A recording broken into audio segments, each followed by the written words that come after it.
nou vir die kinders? Domme langbana. Vandag leer ons oor die familielede. Is julle reg? So in hierdie familie is daar 'n pa, 'n ma, 'n broer en 'n suster. Weet julle wat die woord is vir pa in Setswana?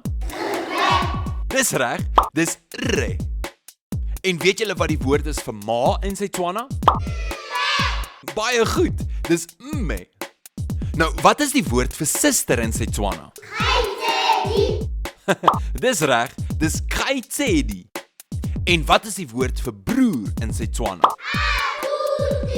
Baie mooi, dis abuti. Nou, in hierdie familie is daar ook 'n kat. Wat is die woord vir kat in Setswana? Dis reg, dis katsi. Wat is die woord vir hond in Setswana? Baie mooi, dis ntswa. So, ons het re, mme, abuti, kgaitsedi,